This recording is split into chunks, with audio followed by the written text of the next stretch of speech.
बिस्मिल्लाहिर्रहमानिर्रहीम। कौमी सलामती कमेटी के अंदर नवाज शरीफ को क्यों नहीं बुलाया गया, आइए सुनते हैं नवाज इस शरीफ वीडियो में। साहब ने के दौर में कई मिलिट्री ऑपरेशंस बड़ी कामयाबी से हुए। उनके दौर में एपीएस बच्चों के जब वाक़या हुआ उसके बाद जो ऑपरेशन किया गया वो बड़ा कामयाब हुआ। उनके दौर में इवन कराची में जितने ऑपरेशन हुए बड़े कामयाब। तो नवाज शरीफ साहब इतने वसी तीन तजर्बा और इतने, मैं ये नहीं कह रहा कि वो ऑपरेशन को कोई स्ट्रेटेजिकली लीड कर रहे होते हैं, लेकिन उनकी इमरान खान को चले वो आप लोगों ने आने नहीं दिया उनको, वो तो अंदर थे। नवाज शरीफ साहब का ना आना लोगों को डाइजेस्ट नहीं हो रहा है। इमरान नवाज शरीफ साहब का खामोश रहना, नवाज शरीफ साहब के पास अगर चले इस वक्त वो एक रिटायरमेंट की जिंदगी गुजार रहे हैं, वो टेररिज्म के ऊपर बहुत बड़ी टॉक कर सकते थे, अवाम को जोश दिला सकते थे। कौमी असम्बली के उस इजलास में ना भी आते, किसी और इजलास में आके स्पीच कर सकते थे। उन्होंने टेररिज्म के ऊपर कोई बात ही नहीं की। तो सर नवाज शरीफ साहब की खामोशी भी हैरान कुन है। इस कौमी सलामती कमेटी के इजलास में उनकी एब्सेंस हैरान कुन है, उनका कुछ ना कहना हैरान कुन है। नहीं देखें, वो कामरान साहब वो सर वज़ीर आज़म की हैसियत और पोजीशन को जो है वो अंडरमाइन नहीं करना चाहते। जहाँ तक मेरी इंफॉर्मेशन है, बल्कि मैं प्रीवी हूँ इस बात का कि इस जो ये पार्लिमानी जो है वो सलामती की कमेटी, जो कौमी सलामती की पार्लिमानी कमेटी जिसका ये अजलास हुआ है, ये अजलास ही जो है वो मियाँ नवाज शरीफ साहब की इनिशिएटिव पे हुआ है, उनकी एडवाइस के ऊपर हुआ है।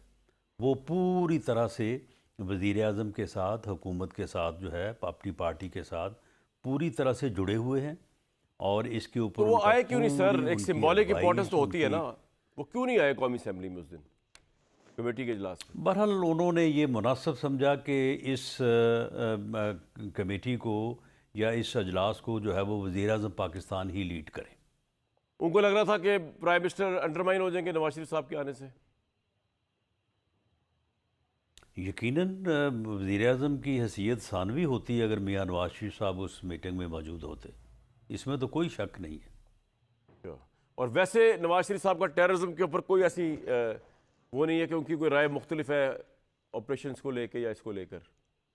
नहीं, सवाल ही पैदा नहीं होता, बल्कि इसमें जो रोल उनके ज़ुम्मे ये सलामती कमेटी के अजलास के बाद जो कंसेंसस जो है वो अस्करी और सियासी क़यादत के दरमियान जो पैदा हुआ है या जो सामने आएगा, उसमें जो किरदार मियाँ नवाज शरीफ साहब को सौंपा जाएगा उसको पूरी तरह से वो अदा करने को तैयार है। मोहसिन नकवी साहब नजर नहीं आए, इतने अहम तरीन वजीर दाखिला है। मतलब आप कह रहे हैं वो किसको किस वजह से रहे? वो भी शहबाज शरीफ साहब के अंडरमाइन ना हो जाए या कोई हुकूमत अंडरमाइन ना हो जाए, वो क्यों नहीं आए? मतलब हम इतना बैठ के रो रहे तहरीक इंसाफ नहीं आई, तो सर आप अपनी सफ़ों में भी देखे ना, वजीर दाखिला नहीं आए। देखिए, वज़ीर दाखिला को तो आना चाहिए था, लेकिन जो मुझे वैसे ये कोई कंफर्म नहीं है, लेकिन जो इधर उधर से पता चला है कि शायद वो उनकी सेहत जो है वो ठीक नहीं है और वो इलाज की गर्ज से बैरून मुल्क हैं। अच्छा, सेहत उनकी ठीक नहीं है, चलो अल्लाह उनको सेहत दे। ये तो सर मुझे बताइए, वहाँ पर जब इजलास के अंदर आप मौजूद थे, आर्मी चीफ वहाँ आए हुए थे, ऑब्वियसली मौलाना फजल रहमान भी आए हुए थे, शहबाज शरीफ साहब सब थे वहाँ पर। इन्होंने क्या बात की अली मीन गंडापुर ने? ये सारा सही रिपोर्ट सर हमें नहीं चल रही पता कि इन्होंने एक्चुअली क्या ये कहा वहाँ पे आर्मी चीफ के सामने और प्राइम मिनिस्टर के सामने कि हमारी तो पार्टी ख़त्म कर दी गई है, हमारा तो नामो निशान ख़त्म किया जा रहा है? क्या कहा क्या इन्होंने? कुछ थोड़ा बताइएगा वहाँ डिटेल से कि अली मीन गंडापुर ने क्या फरमाया।